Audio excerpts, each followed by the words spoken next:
Olá a todos, bom dia, boa tarde, boa noite, não importa a hora que você está nos assistindo. Estamos aqui novamente para falar sobre vestibular, né? Hoje nós vamos focar na UERJ, exame discursivo, que eu pensei nesse assunto como sendo o mais relevante agora no momento, né? Mesmo tendo o Enem chegando aí. Caso você ainda não tenha visto o nosso vídeo sobre o Enem, assista o vídeo anterior, que eu venho falando sobre os assuntos que são mais recorrentes a cair na prova, trago algumas questões para a gente debater, e hoje eu pensei em focar na UERJ, porque alguns de vocês pode ser que façam a prova de humanas e necessite da prova discursiva, né, de história. Então eu pensei da gente focar nesse assunto para ser mais relevante no momento agora. Eu trouxe 4 questões para a gente debater e principalmente mostrar a vocês como que é o padrão de resposta que a UERJ busca para quando vocês estiverem fazendo o exame discursivo, né? Então, assim, para começar, eu trouxe novamente a ementa daquilo que é cobrado pela UERJ, né? Então, Isa, pode botar ela para mim? Obrigada.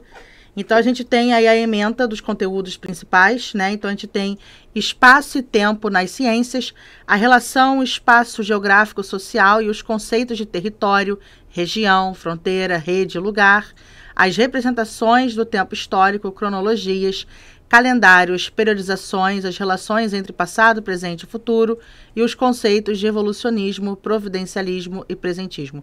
Então, assim, são conceitos ligados principalmente à linha do tempo, coisas que estão dentro de um espaço geográfico, dentro de um espaço social, então aquela linearidade histórica que a gente acompanha já desde o 6º ano, que vai formando principalmente na 3ª série esse ano, que vocês tiveram essa questão linear, né, tanto em História 1 quanto em História 2. A relação sociedade-natureza e suas dinâmicas, atores sociais, interferência econômica e disputas políticas na apropriação e uso dos recursos naturais e das fontes de energia, atividades econômicas, técnicas e sustentabilidade ambiental na sociedade contemporânea, movimentos sociais ambientalistas nas sociedades contemporâneas. Então, é basicamente toda a relação, né, de interferência nessa relação entre sociedade e natureza. Aqui a gente pode focar principalmente em Revolução Industrial, quando começa a massificar o contexto de desmatamento e como vai ter essa relação de interdependência e dominância, principalmente sobre as questões ambientais que vão impactar em assuntos atuais, como efeito estufa, questão de a Terra está ficando mais quente, a gente ter novas catástrofes acontecendo, então isso choca muito com a questão geográfica também. Expansão urbana no mundo e no Brasil contemporâneo, dimensões sociológicas e econômicas do fenômeno urbano, crescimento urbano, hierarquização socioeconômicas do território e direitos políticos com ênfase no Brasil.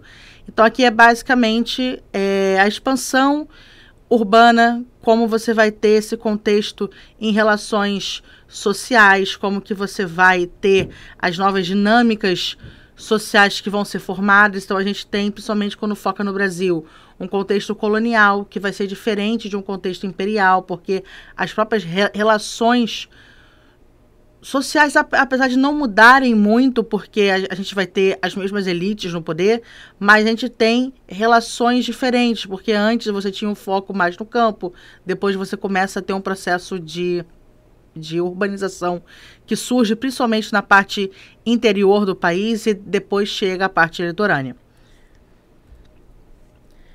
Dinâmica populacional no mundo e no Brasil ao longo do processo histórico, migrações e seus impactos socioculturais, dimensões sociopolíticas e impactos culturais das transformações da composição demográfica da sociedade brasileira. Então, assim, a gente tem que lembrar que a gente é uma sociedade plural, né? A gente, apesar de a grande maioria descender de portugueses, africanos e indígenas, a gente tem que lembrar que para cá vieram muitas outras sociedades.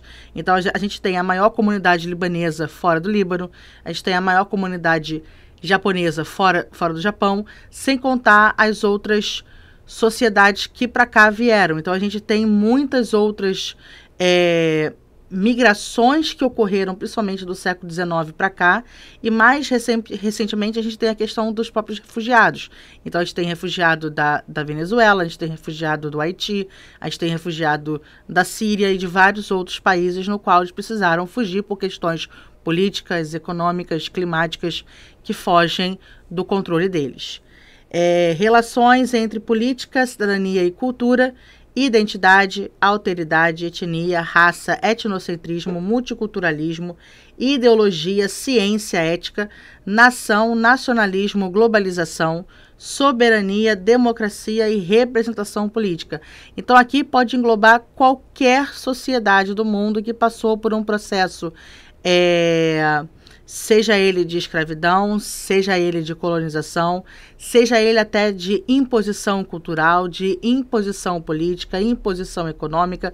Então aqui você tem muitos contextos que podem ser abordados. Você pode falar sobre composições de Estado, pode falar sobre golpes que possam ter ocorrido, você pode falar de imperialismo, você pode falar sobre etnocentrismo, principalmente europeu, com outras regiões no mundo. Então você tem vários processos que podem ser englobados dentro desse item. Relações entre economia, trabalho e tecnologia. Desenvolvimento, dependência, capitalismo, socialismo, ciência, técnica, modernidade e globalização, sustentabilidade e tecnologia, ou seja, tudo aquilo que desenvolve uma sociedade, seja ela questão ideológica, seja ela questão tecnológica e principalmente as interações entre sociedade e meio ambiente quando a gente fala de sustentabilidade. Agentes econômicos do capitalismo e a organização do Estado, o processo histórico de industrialização, modelos produtivos, padrões de consumo do capitalismo, formação e consolidação do capitalismo nos Estados Unidos, Estado, planejamento e regulação da economia, redes técnicas, fluxos de pessoas e bens e as interações socioespaciais no capitalismo globalizado, globalização e antiglobalização. Aqui é uma sociedade do século XVIII para cá, principalmente pós-revolução industrial, que vai ter toda essa mudança econômica focada no capitalismo e principalmente as crises que dele advêm, mais ainda as críticas que a ele foram feitas, principalmente quando surge o conceito tanto o socialismo utópico quanto o socialismo científico, que são aquelas críticas feitas ao modelo de capitalismo voltado para o lado industrial, que é aquele que permeia a nossa sociedade até hoje. Tá? Então a gente tem tudo isso sendo englobado nesse item. Então pode vir a cobrar qualquer coisa do século XVIII, século XIX para cá. Relações internacionais no mundo contemporâneo, conflitos políticos, revoltas e revoluções liberais e socialistas, e os processos de formação de estados nacionais americanos no século XIX, imperialismo e neocolonialismo, impactos da expansão imperialista nas sociedades africanas, asiáticas e americanas, as relações internacionais, políticas e econômicas na Primeira Guerra Mundial, as relações internacionais, políticas e econômicas na Segunda Guerra Mundial, fascismos e nacionalismos no período entre guerras, com ênfase nos casos da Alemanha e da Itália, Guerra Fria, conceito e contextualização, descolonização e anticolonialismo nos processos de independência afroasiáticos, a construção de uma nova ordem geopolítica mundial, os ritmos e modalidades de inserção internacional de países da África, da Ásia e da América Latina, as ditaduras civil-militares na América Latina, os movimentos de resistência e os processos de redemocratização. Esse é o maior item, que ele engloba praticamente todo o século XX, ok? No contexto de transformações, revoluções, as guerras, o contexto de Guerra Fria e todos os golpes que vão acontecer a partir disso na América Latina, o processo de descolonização na África e na Ásia, pode vir falar de Índia, pode vir falar de apartheid na África, pode falar sobre várias outras questões. Então aqui esse é um dos itens mais complexos por ser um que engloba muito mais assuntos históricos que ocorreram no decorrer do século XX. Relações de trabalho no mundo moderno, processo de produção, desenvolvimento técnico-científico e as formas de organização do trabalho, relações trabalhistas e mercado de trabalho no mundo globalizado, informalidade, marginalidade social e formação profissional na contemporaneidade, informação, a sociedade do conhecimento e seus impactos nas relações de trabalho, a transição do trabalho escravo para o trabalho livre na sociedade brasileira, os conflitos sociais, as estruturas agrária e fundiária e a modernização do campo. Esse item aqui ele tem mais funções no sentido geográfico, no sentido sociológico, tá? Mas a gente consegue também atuar ele em história, principalmente quando a gente fala da questão do fim da escravidão no Brasil e a ausência de acesso a direitos que essa população recebeu a partir da Lei Áurea, que não foi contemplado a eles nenhuma indenização, nenhum acesso a direitos, nem nada. Eles apenas foram libertos e não receberam nada por isso, apenas ficaram às margens da sociedade. Processo sócio-histórico da construção da sociedade brasileira, heranças coloniais, hierarquias e exclusões sociais, particularidades sócio-históricas do processo de constituição e consolidação do Império do Brasil, conflitos e negociações políticas na formação, consolidação e transformações da organização do Estado republicano, relações entre Estado, capital e sociedade civil no Brasil urbano-industrial, interesses sociais e práticas culturais na formação da identidade nacional, movimentos sociais e a organização de trabalhadores urbanos e rurais, autoritarismo, resistência política, características e impasses da ordem democrática. Então aqui é basicamente focado em todas essas heranças que a gente teve no contexto colonial e imperial no Brasil e como isso vai se desenrolar no contexto republicano, né? Eu já tinha mencionado isso com vocês, mas acho que eu vou falar novamente. A gente tem um sociólogo brasileiro chamado Chico de Oliveira, que ele costuma comparar o Brasil com um ornitorrinco. Como assim? É como se nós estivéssemos ao mesmo tempo presos entre duas evoluções. Por quê? O que é um ornitorrinco? É um mamífero que coloca ovos. Então, ele não tem aquela relação com o processo dos próprios mamíferos, né? De você ter lá a fecundação, você ter o contexto do parto e tudo mais. Não, ele é ovíparo também. Então, ele vai ter essa relação de estar preso entre duas evoluções, ok? Assim como a sociedade brasileira também a está. Por quê? Você tem um contexto fundiário que é muito forte no Brasil, um contexto agrário que é muito forte no Brasil ainda, desde quando nós éramos colônia, e isso acaba atrasando, de certo modo, o contexto industrial. É como se um prendesse para que o outro acabasse ficando um pouco ainda defasado em relação ao resto do mundo.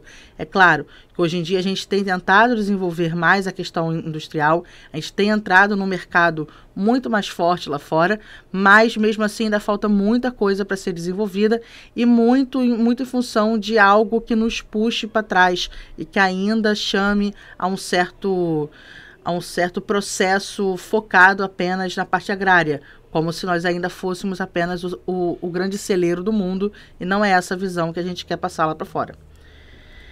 E aí eu trouxe aqui a primeira questão, né, que inclusive é a questão 1 do caderno de 2020. Eu trouxe 4 questões da última prova, tá, que foi a prova de 2020.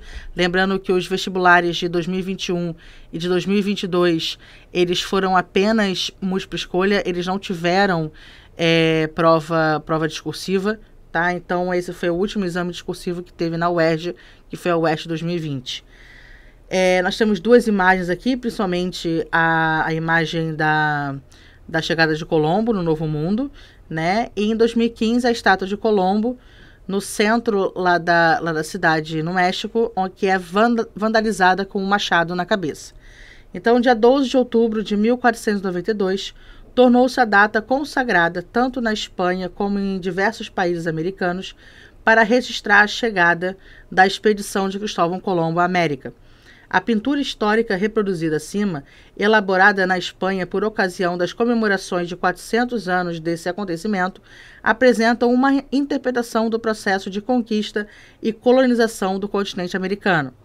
Identifica um elemento da pintura que está associado a essa interpretação, explicitando o significado desse elemento. Identifique também, a partir do episódio retratado na reportagem do jornal Daily Detroit, uma crítica à interpretação simbolizada na pintura. Então, assim, aqui a gente tem o contexto do século XV sendo comparado com o contexto do século XXI. Então, eles querem entender, mesmo sendo um processo de comemoração, né, que foi feito 400 anos após a descoberta de Colombo, ou seja, que foi um contexto já lá criado no século XIX, como que houve a mudança no pensamento social acerca do processo de colonização. Então, eu trouxe aqui o padrão de resposta que a UERJ espera que vocês tenham. Então, vamos lá. Um dos elementos e seu respectivo significado. Primeiro, Colombo destacado no centro da pintura, o que indica seu maior protagonismo na conquista das novas terras. Segundo, Colombo elevando uma grande cruz acima de todos, o que valoriza a religião cristã no processo de conquistas das novas terras e dos indígenas.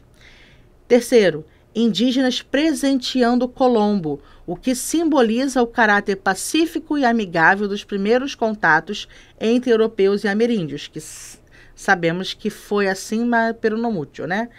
Indígenas muito sentados, e curvados, o que caracteriza a subserviência e inocência dos indígenas, ou seja, a visão do colonizador mostrando ele como destaque, ele como o mais importante no processo, principalmente a cruz ali, que era o contexto cristão da época, por conta de uma inquisição, que você necessita expandir esse pensamento da época, e tudo isso vai estar margeado na visão desse europeu como um salvador, aquele que veio ajudar, aquele que veio trazer a civilidade para essa sociedade. E aí nós temos uma das críticas. Primeiro, protagonismo concedido a Colombo. Segunda, denúncia do caráter violento do processo de conquista e colonização.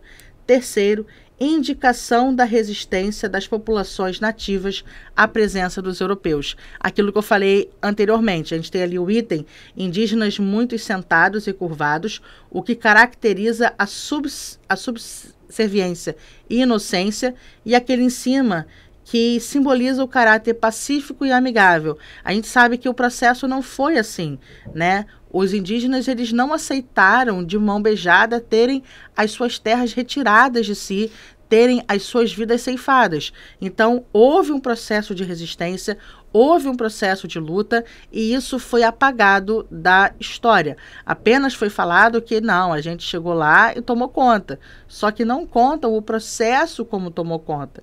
Exemplo, quando você olha e estuda a tomada de Tenochtitlan, né, que foi o centro ali do Império Azteca, eles acabaram sofrendo com doenças europeias, principalmente a varíola, né? A cidade de Tenochtitlan, ela foi cercada por 3 meses pelas tropas de Cortés, então isso enfraqueceu a sociedade azteca, além deles terem conseguido fazer alianças com alguns povos que não queriam mais ficar sob o controle azteca. Então, na verdade, houve uma aliança entre alguns povos com os europeus, mas não porque eles queriam servir ao europeu. Eles na verdade, queriam apenas deixar de serem obedientes aos astecas. Só que, mesmo aqueles que se tornaram aliados dos europeus, eles não receberam vantagens nenhumas internas. Pelo contrário, eles eram tratados como escravizados, tal qual foram os astecas. E aí nós temos aqui a segunda questão na tela, que representa o leito de morte de Leonardo da Vinci. Encontra-se o rei da França, Francisco I, que acolheu o gênio renascentista como em um dos castelos reais de 1516 até 1519. Identifique a prática adotada por monarcas como Francisco I ao acolherem artistas como Da Vinci. Indique ainda duas características culturais desse período. Então, assim, reparem que por ser um quadro que representa Da Vinci, ele vai seguir linhas de pintura que representam o próprio movimento renascentista. Tá? Então, a gente tem ali um jogo de luz e sombra, a gente tem ali um uso diferenciado das cores, ok? E isso tudo necessita ser levado em conta quando a gente estuda o período, tá, gente? Mesmo sendo um quadro ali do século XVIII, ele representa um período específico que foi o século XVI, quando surge o movimento renascentista, tá? Então, o padrão de resposta esperado pela UERJ.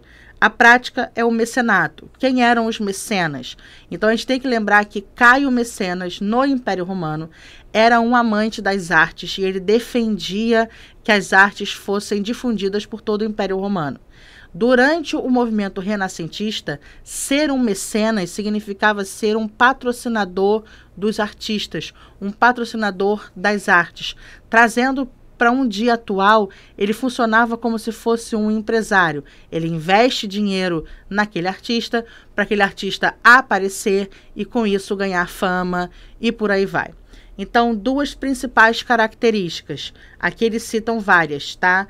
Pode falar sobre o humanismo, o caráter humano naquela imagem, mostrando o Da Vinci no seu possível leito de morte ali, sofrendo com pessoas queridas em volta, preocupadas com sua saúde, com seu bem-estar. Então, isso tudo é você humanizar a arte, tá?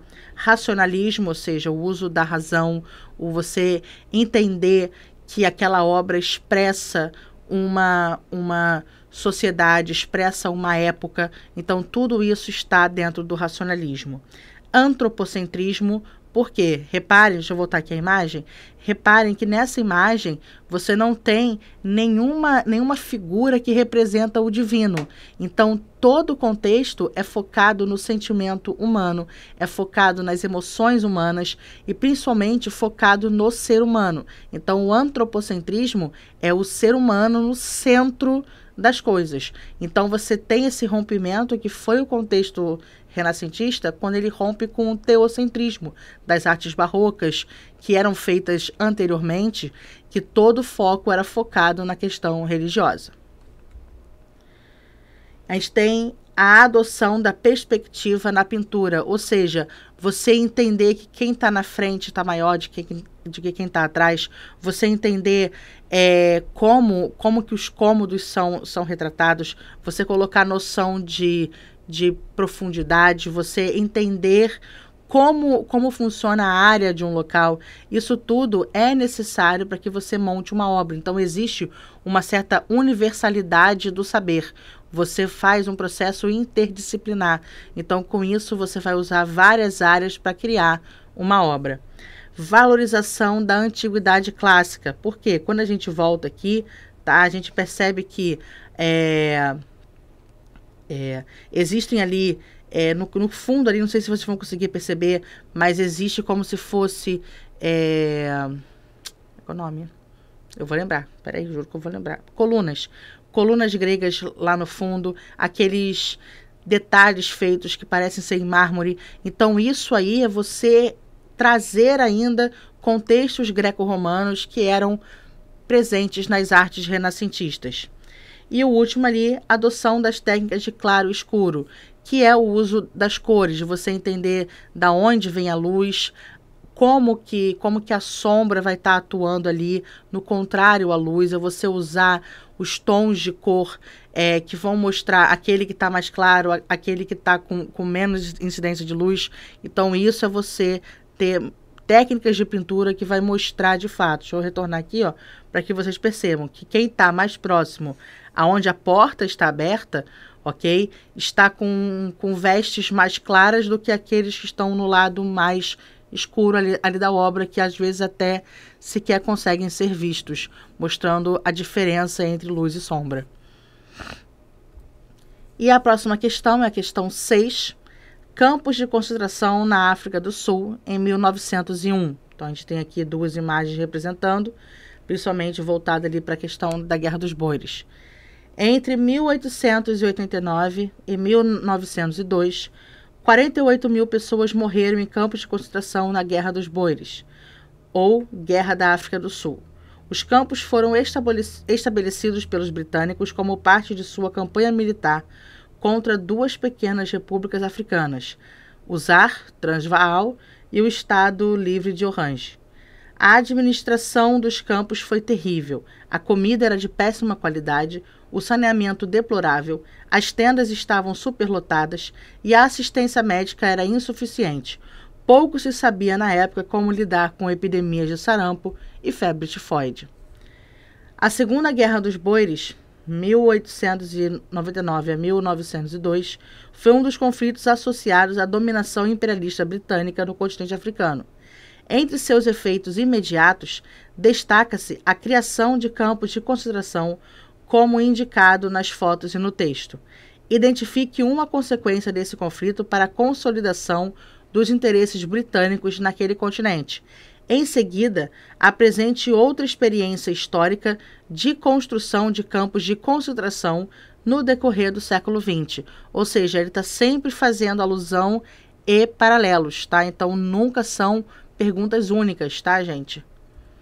Então, padrão de resposta. Uma das consequências: criação da União Sul-Africana sob controle do governo inglês. Incorporação das repúblicas Boeres do Transvaal e de Orange nas colônias britânicas no Cabo de Natal. Controle de exploração das minas de diamante em territórios sul-africanos.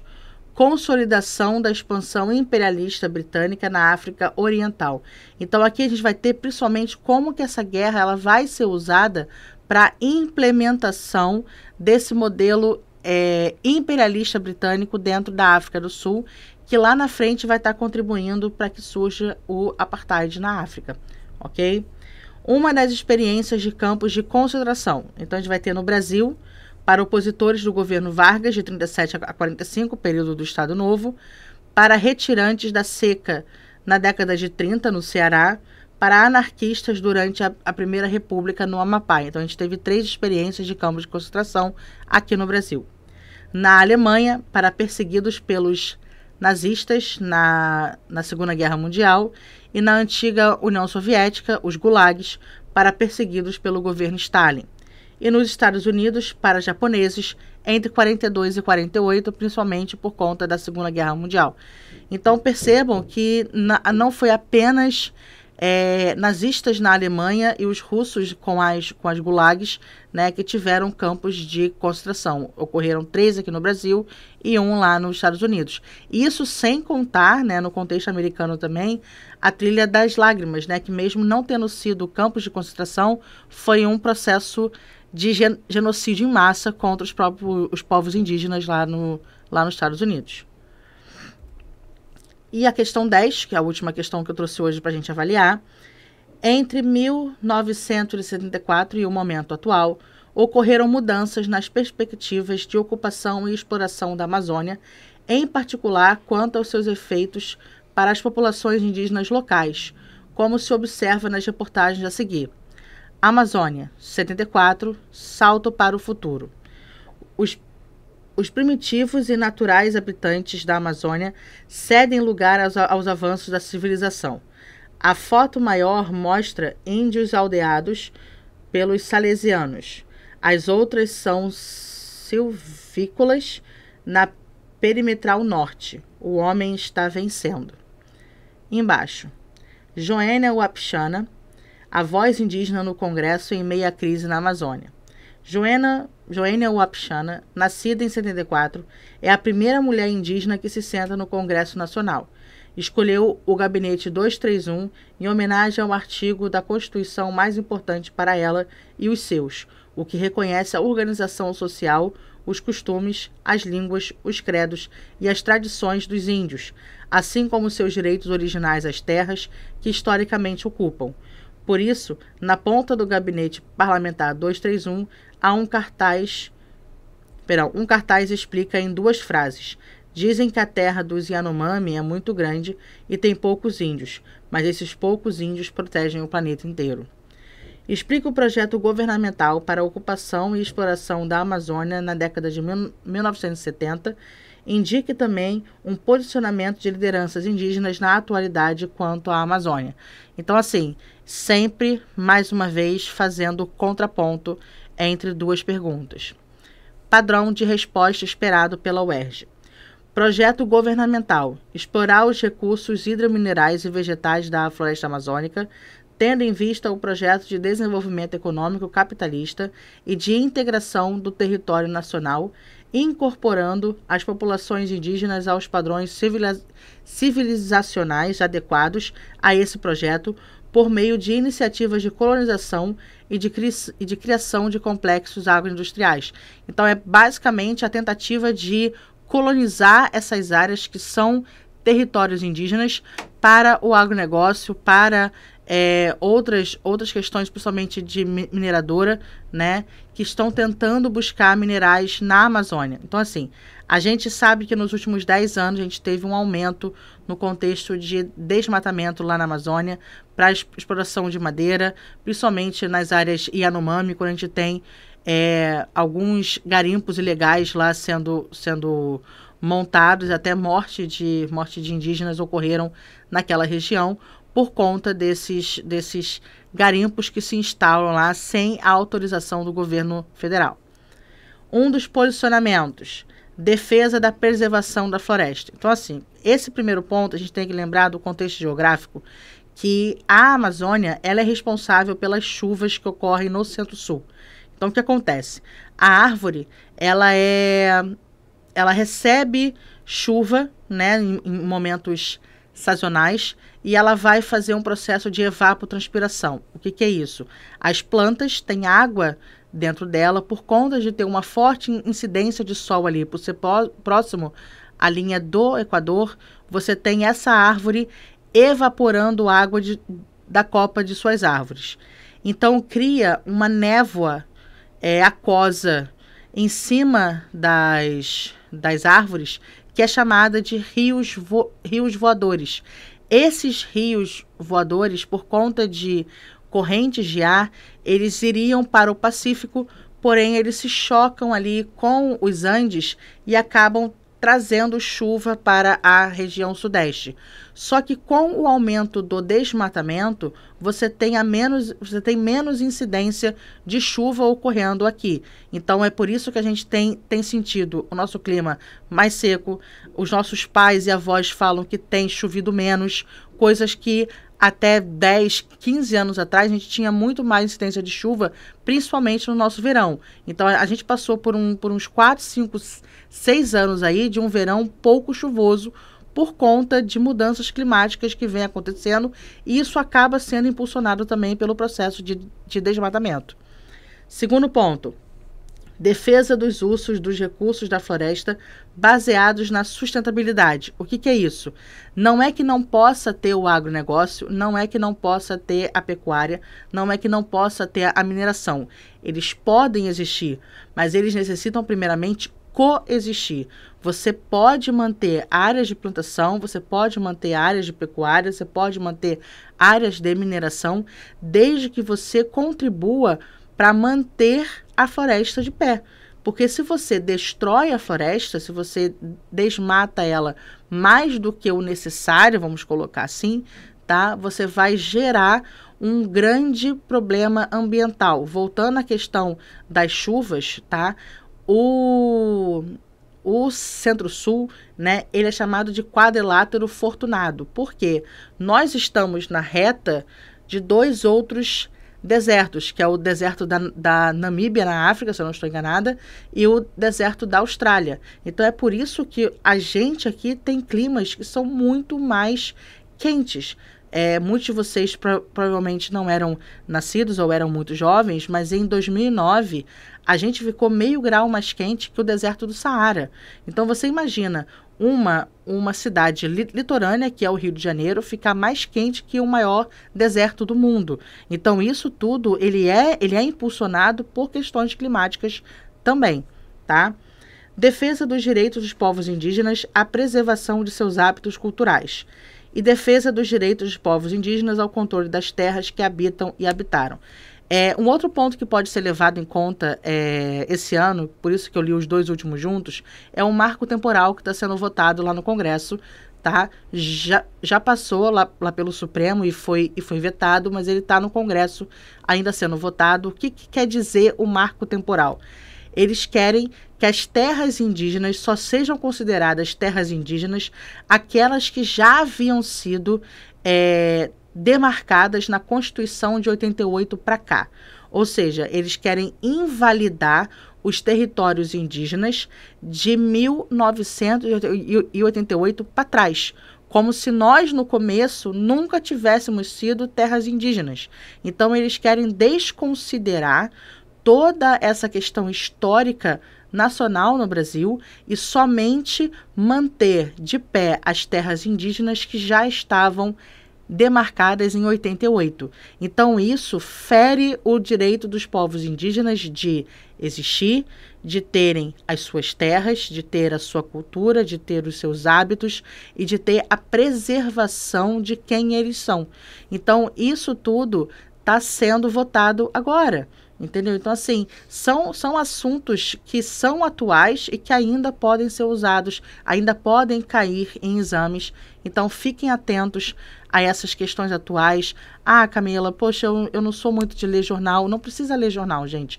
Tenta acompanhar algumas páginas, pode ser no TikTok, pode ser no Instagram, coisas que falem sobre atualidades. Existem muitos estudantes, inclusive, de relações internacionais que têm postado vídeos muito legais e muito bem didáticos, assim, principalmente no TikTok, eu sigo vários, tá? Então, assim, que falam sobre essa relação mundial que está acontecendo.